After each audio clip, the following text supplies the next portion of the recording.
My sister and her 3 kids kept breaking into my apartment, so I got her banned from the building and filed for a restraining order. Hey, Reddit. I gave my sister my apartment key for emergencies. She's a single mom to the kids and she was struggling. So I figured family helps family. Turns out emergency means I'm bored and your apartment has better AC. Name's Riley, 25 male. My sister Nina is 4 years older than me, but you wouldn't know it from how our family worked.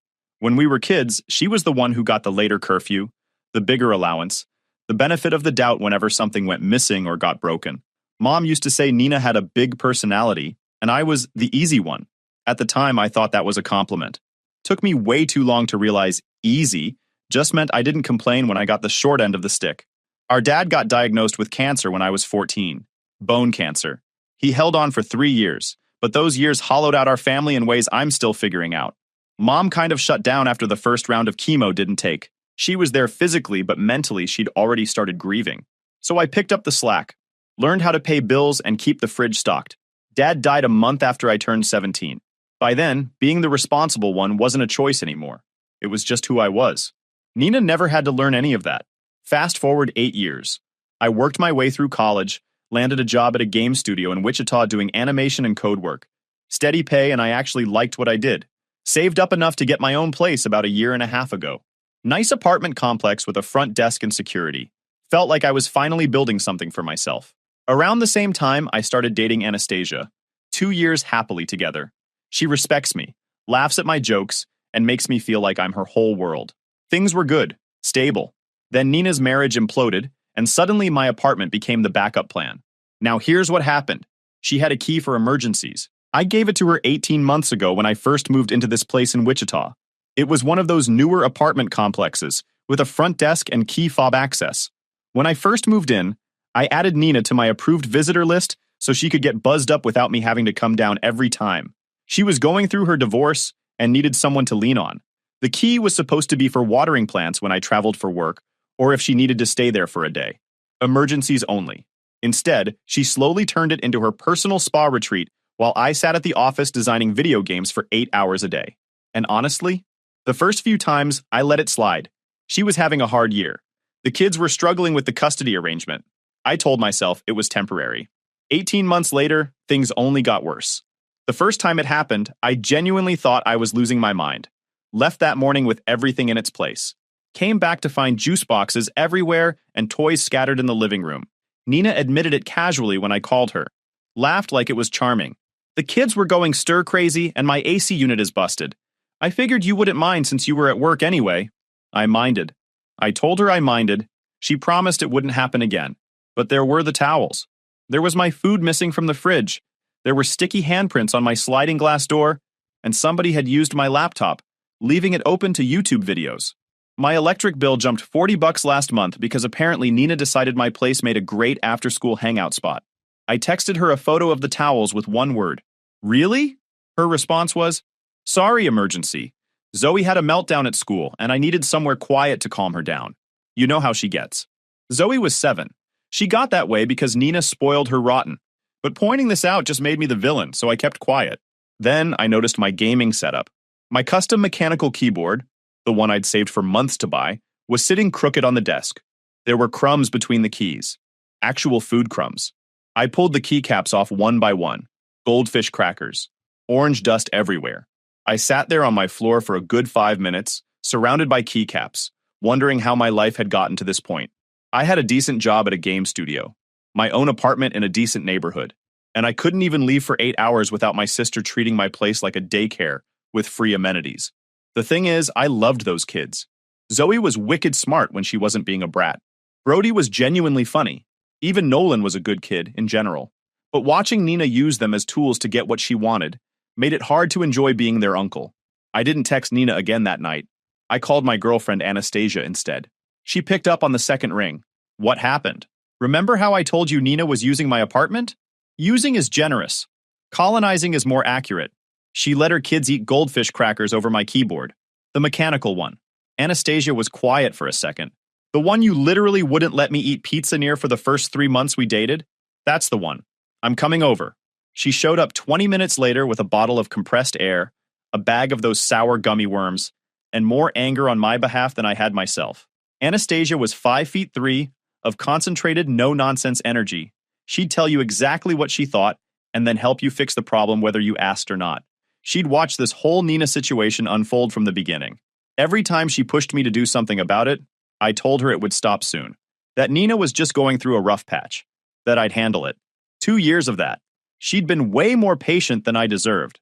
We spent an hour cleaning my keyboard together while she cataloged everything else that was wrong with the situation. Every few minutes, she'd find something new. A sippy cup behind my couch. A hair tie on the bathroom counter. Kid shoe marks on my wall. By the end, she'd counted 19 items that had been touched, moved, or consumed. "Belyat!" she snapped, and I could hear the accent slipping. Not a good sign, by the way. "Are you kidding me? This is occupation. You need to get that key back." I know. "So Vi, haven't you? Because my mom will have a meltdown and I'll never hear the end of it." Anastasia looked at me with that expression she got when I was being an idiot. "Riley, you're 25 years old. You design video games for a living. You pay your own rent. Why does your mom get a vote?" I didn't have an answer because there wasn't one. The next violation came on a Thursday. I started working from home that week, crunching to meet a deadline on a mobile game our studio was developing. I had my headphones on, deep in animation code, when I heard the lock turn. Then I heard children's voices. I pulled off my headphones and walked into my living room to find Nina's 3 kids sprawled across my floor with markers and printer paper. My printer paper. Nina stood in my kitchen making sandwiches. "What are you doing here?" She turned around, startled. "Oh, I thought you'd be at the office today. I'm working from home. You can't just come in here." "The kids needed lunch," she said, gesturing at the bread and peanut butter she pulled from my pantry. "My kitchen sink is backed up. It's disgusting. We'll be out of your hair in 20 minutes. Her youngest, Brody, looked up from his drawing. He had a red marker in his hand, and there was a streak of red on my carpet. I'd had enough. I walked over and took the marker out of his hand. Not gentle about it either. Put it up on the counter where he couldn't reach. "Hey," Nina said, "don't grab things from him like that. He drew on my carpet. It's just marker. It'll come out." I crouched down to look at the stain. It was deep in the fibers. I tried rubbing it with my thumb. Nothing. "That's a permanent marker, Nina." "So? You rent. It's not like you own the place." Nolan was watching from the couch. The paper around him was covered in elaborate drawings. Probably 50 sheets worth. I'd need to buy a new ream now. "How much of my paper did you guys use?" Nolan looked guilty. "Mom said it was okay." Of course she did. I stared at Nina, trying to figure out if she genuinely didn't understand how rental deposits worked or if she just didn't care. Probably both. "I need you to leave," I said. "We haven't finished eating yet." "I don't care. Get your kids and get out." Zoe, the 7-year-old, started to cry. The performative kind where she looked at her mom to make sure someone was watching. "Now look what you did," Nina said. "You're scaring her." "I'm scaring her? You broke into my apartment. I have a key. That's not breaking in. Using a key I gave you for emergencies to let yourself in whenever you want is absolutely breaking in. The key is supposed to mean I trust you, not that you live here." She gathered the kids with maximum dramatic sighing, making sure I knew how unreasonable I was being. At the door, she turned around. "You know, Mom was right about you.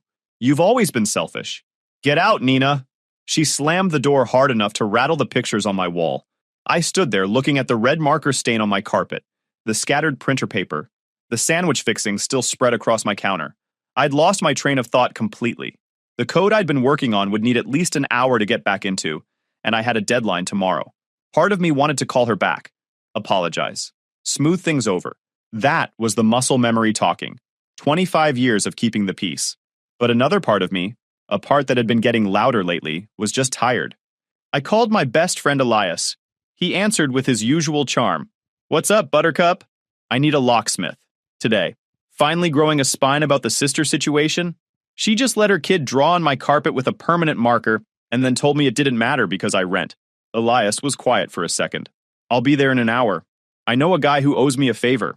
He showed up in 45 minutes with a guy named Carl.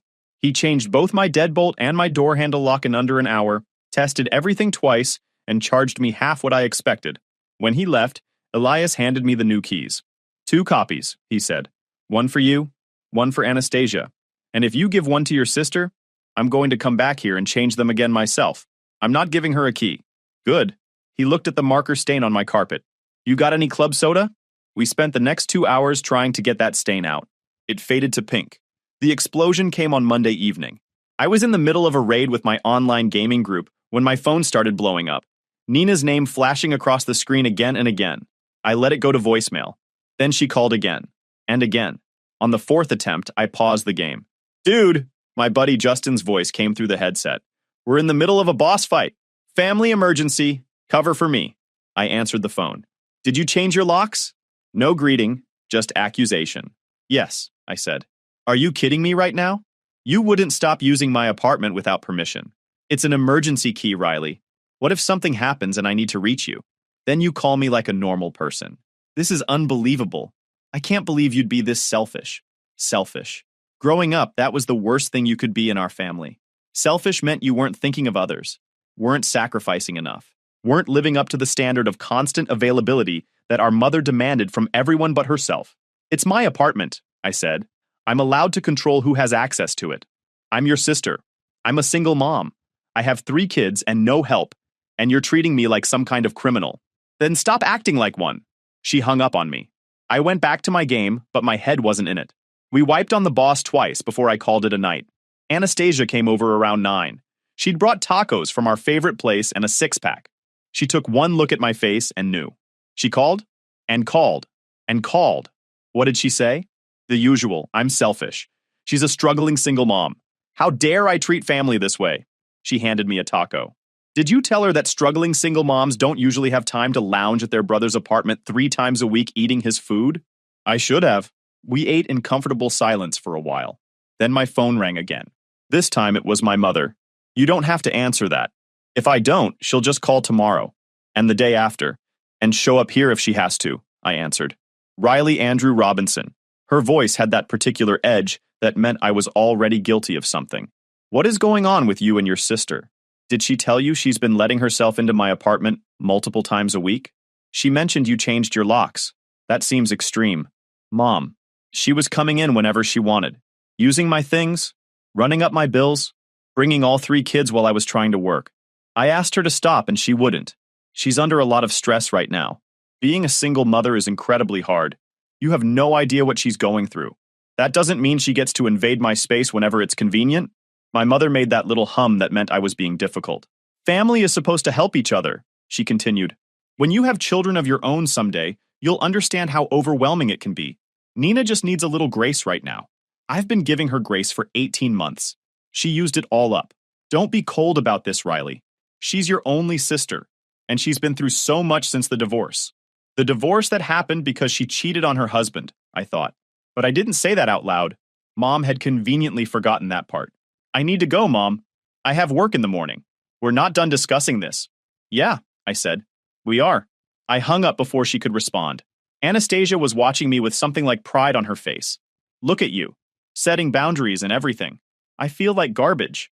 That's normal. You've been trained your whole life to put their needs first. Breaking that pattern is going to feel wrong for a while, even when you're doing the right thing. How do you know so much about this? She shrugged. My family's not great either. I just figured it out earlier than you did. 3 days passed without contact from Nina. On Thursday evening, someone knocked on my door. The kind of knocking that rattled the frame. I looked through the peephole. Nina stood there with all 3 kids clustered behind her like ducklings. She was holding a casserole dish. I didn't open the door. She knocked again. Riley, I know you're in there. Your car is in the lot. Silence from my end. I came to apologize. The kids wanted to see their uncle. I texted her instead of opening the door. Whatever you need to say, you can text it. 3 dots appeared. Then, this is ridiculous. Open the door. No, I'm trying to make things right here. You're trying to guilt trip me into letting you back in. The answer is no. She knocked again. Louder this time. One of the kids was whining about wanting to watch TV. She tried the doorknob. Just turned it like she expected it to work. When it didn't, she let out this frustrated sound that I could hear through the walls. You're being ridiculous, she said loudly. You can't avoid family forever. She stayed for another 10 minutes. Knocked intermittently. Tried to get the kids to call out to me, which was a new low even for her. Uncle Riley, Zoe's voice came through the door. Mommy says you're being mean. Why are you being mean? I put my headphones on and turned up the volume on my game. Eventually, I heard them leave. The next morning, I talked to my building manager. His name was Bobby. Nice guy. Mid-50s. I explained the situation as simply as I could. My sister has been letting herself into my apartment using a key I gave her. I changed my locks, but she's still showing up and making scenes. I need to know what my options are. When I finished, he leaned back in his chair and pulled up something on his computer. We can add her to the no entry list, he said. Building policy allows residents to designate individuals who aren't permitted past the front desk. If she shows up, security won't let her through. If she refuses to leave, we call police. That's a thing? That's a thing. We've used it before. More common than you'd think. I gave him Nina's name and a description. He printed out the documentation and had me sign it. She's flagged, he said. If she shows up, we'll handle it. I walked out of that office feeling like I could breathe for the first time in weeks. The first test came 4 days later. I was at work when I got a call from Bobby. Your sister showed up about 20 minutes ago. Got pretty heated when we told her she wasn't allowed in. She's gone now, but I wanted to give you a heads up. Did she cause any problems? She yelled a lot, called me some names, demanded to know who authorized this. I told her it was building policy and she needed to leave. She eventually did, but she wasn't happy about it. Thanks for letting me know. Might want to expect some blowback. He wasn't wrong. My phone exploded that afternoon. Nina first, with a string of texts that started angry and got worse from there. You banned me from your building? Are you serious right now? What is wrong with you? I'm your sister. I have every right to see you. Mom is going to hear about this. You're going to regret this. Then my mother called. Twice. I let it go to voicemail both times. Then Nina again. This time with a voicemail that I listened to once and immediately saved for documentation purposes. Riley, this is absolutely insane. I don't know what kind of mental breakdown you're having, but you need to get help. You can't just ban your own sister from your building. That's not normal. I'm coming back there tomorrow and I'm going to talk to whoever's in charge and get this sorted out. You can't hide from me forever. I forwarded the voicemail to Elias with the caption, "This seems healthy and normal." His response, "Want me to be there tomorrow? I can take a late lunch." That would actually be great. Anastasia called that night. I filled her in on everything. She was quiet for a long moment when I finished. Riley, she said carefully, I think you need to start documenting all of this. What do you mean? I mean, this is starting to look like harassment. And if it keeps escalating, you might need to involve the police. You think it'll get that bad? I think your sister doesn't handle being told no very well. And I think your mom is going to make everything worse. She wasn't wrong. I started a folder on my computer that night, dated everything, saved screenshots of every text, wrote down what happened with timestamps. The process felt like I was building a case against my own sister. Because I was. Around midnight, Anastasia found me still at my desk, scrolling through months of text messages. You should sleep, she said. I'm almost done. She looked over my shoulder at the screen, the little digs, the guilt trips, the way every request was framed as an emergency, the way she never said thank you. That's too much, Anastasia said quietly. I know. No, I mean, she paused. This has been going on for a long time. Yeah. I saved the folder and closed my laptop. It has. The next day, Nina showed up at the building again. Elias and I watched from the lobby as she argued with the front desk security guard for 15 minutes. Elias had brought actual snacks. We stood by the elevators like we were watching a nature documentary. She's doing the crying thing, Elias observed. Solid opening move. First came the tears, claiming she was just worried about her brother and needed to make sure he was okay. The security guard remained completely unmoved. When the tears didn't work, she tried righteous anger, demanding to speak to a manager about this discrimination against family members. Her voice got louder. A couple of other residents walked through the lobby and carefully didn't make eye contact. Now she's losing it, Elias said, crunching on a chip. Here comes the anger. When Bobby came out and calmly explained that I had specifically requested she be banned, she switched to threats. This is illegal, she said loudly enough for everyone in the lobby to hear. You can't just ban someone from a building because their brother is having some kind of breakdown. I'm going to call a lawyer. I'm going to report this building to whoever handles these things. Ma'am, Bobby said calmly, your brother is a tenant in good standing. He has the right to determine who visits him. You're welcome to contact him through normal means, but you're not permitted inside this building. If you continue to refuse to leave, we'll be forced to call the police. She left, but not before looking directly at where Elias and I were standing by the elevators. This isn't over, she said. Elias waved. Drive safe. Don't forget the kids are in the car. She'd left all 3 kids waiting in the parking lot. In November. Mother of the Year material. I'm pretty sure she was still screaming something as the doors closed behind her. The harassment continued for the next 3 weeks. Nina showed up at my building 3 more times. Each time, security turned her away. Each time, she caused a scene. Bobby was a saint about the whole thing, But even he was starting to look tired. She started calling my workplace. Got my direct office line somehow. My supervisor, a guy named Doug, who'd known me for 2 years, pulled me aside after the third call. Riley, is everything okay at home? Family drama. My sister's going through something. I'm sorry she's bothering you. I'm not bothered. I'm concerned. She told Brenda at reception that you were being held hostage by a cult and she needed to verify you were okay. She said what? Doug looked somewhere between amused and worried. She was pretty convincing, apparently. Brenda almost called the cops before she checked with me. Your sister described the cult in detail. Said they were brainwashing you. Asked for our building's security codes. I'm so sorry. She's not well. I'm getting that. Look, I don't need to know the details. But is there anything we can do? HR has resources for this kind of thing. I'm handling it, but thank you.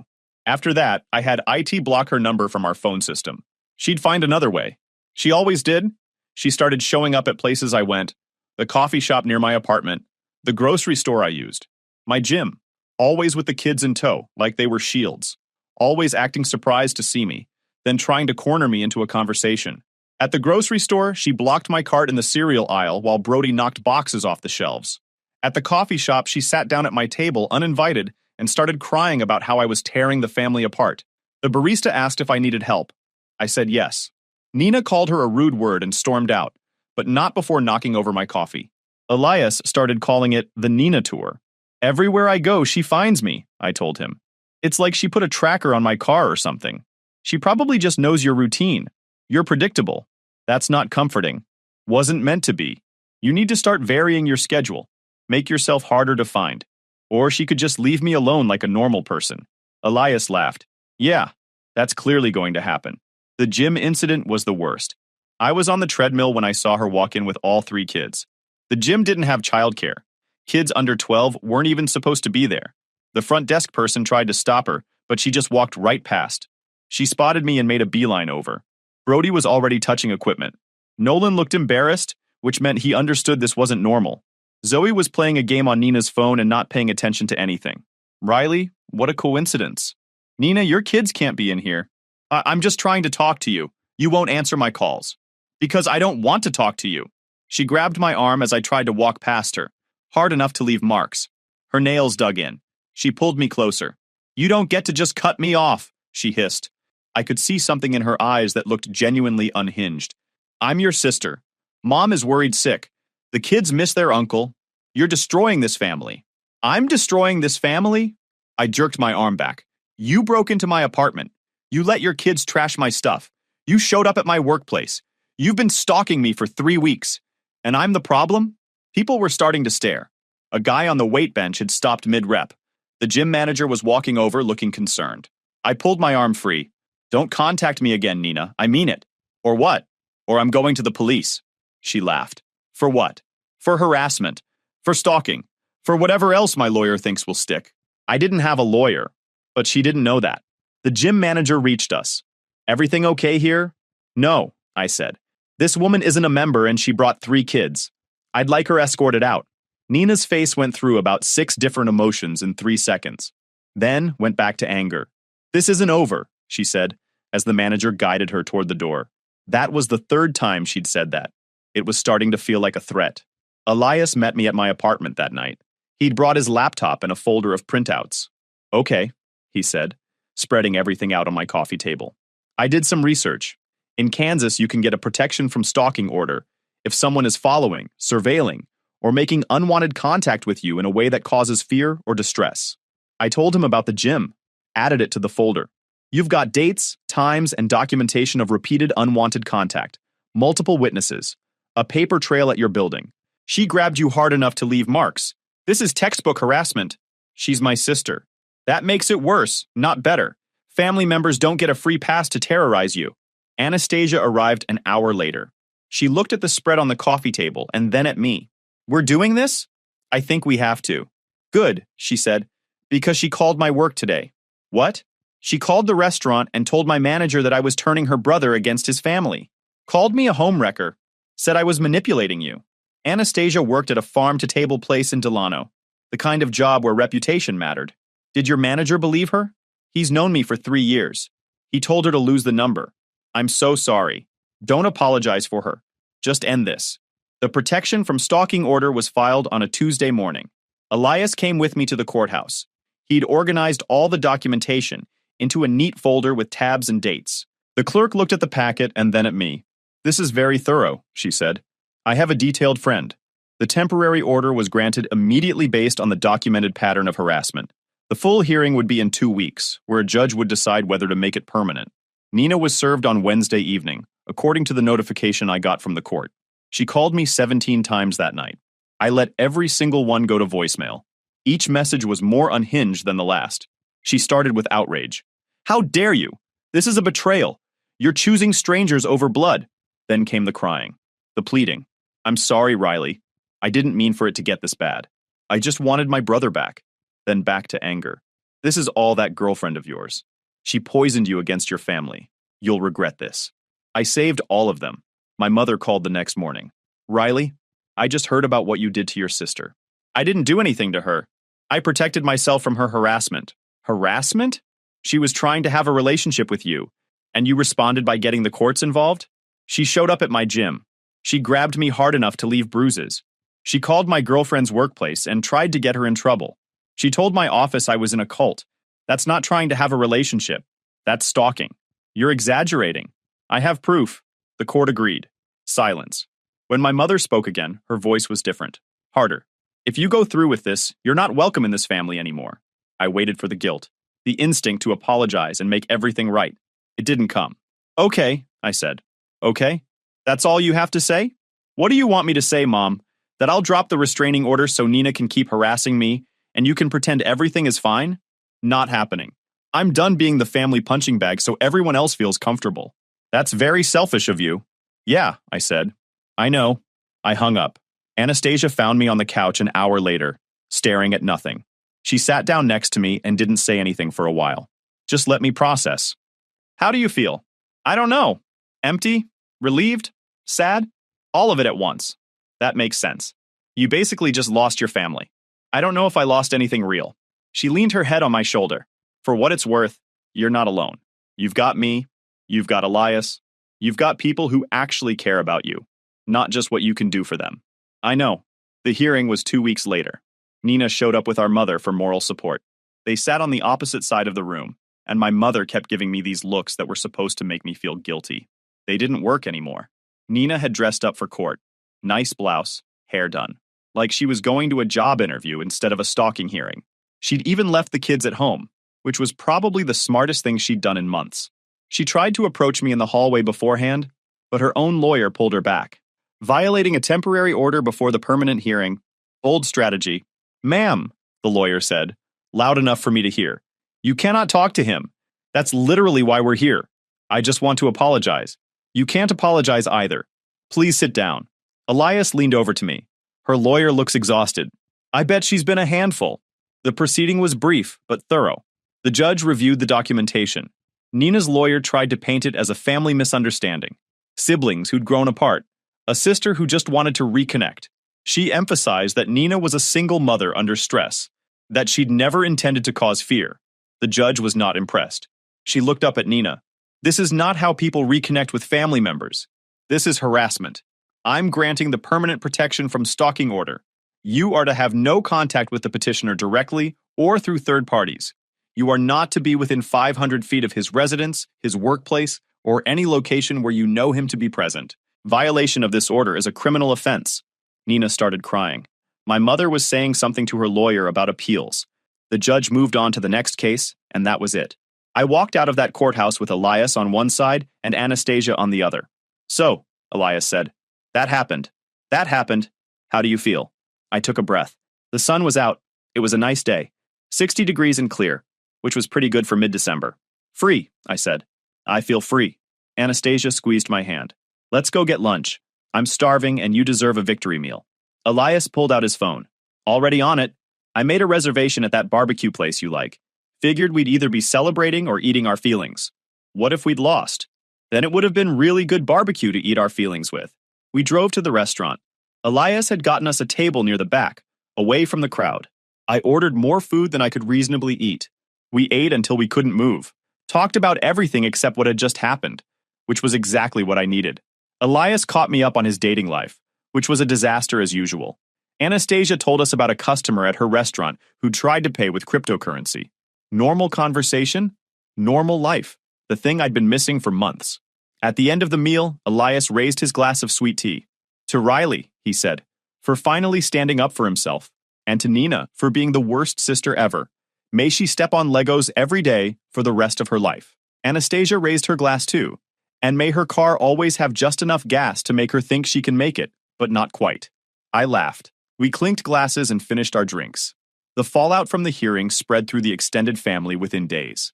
I got calls from aunts and uncles I hadn't spoken to in years. Some were supportive. An aunt on my dad's side told me Nina had always been entitled. A cousin who'd escaped his own toxic family situation sent me a text that just said, "Proud of you, man." Most weren't supportive, though. Uncle Ray left a voicemail about how I'd broken my mother's heart. My grandmother called to tell me I was going to regret this decision for the rest of my life. I didn't respond. My mother made one more attempt. A long email about how I'd destroyed the family, how Nina was devastated, how I'd chosen outsiders over blood. She included a timeline of everything she'd done for me growing up, like I was supposed to feel guilty for her parenting choices. She ended it with, "If your father were alive, he'd be ashamed of you." That one actually hurt. My dad died when I was 17. Using him against me was a new low, even for her. I read the email once, showed it to Anastasia and Elias. Then I blocked her email address and moved on. 3 months later, I heard through a cousin that Nina had lost her job. Apparently, she'd had a meltdown at work and gotten fired. She moved in with our mother. The two of them were probably talking about how terrible I was every single day. I didn't feel good about that, but I didn't feel responsible either. Her choices led her there, not mine. I did feel bad for the kids, though. They didn't ask for any of this. I hope someday, when they're older, they reach out. I hope they understand that cutting off Nina wasn't about them. But that's a bridge I'll cross when I get to it. As for me, I'm doing okay. My apartment is mine again. I come home to exactly what I left, which turns out to be one of life's most underrated pleasures. If you enjoyed this video, please hit that subscribe button. It really helps the channel and help us bring you more and better stories. Thanks.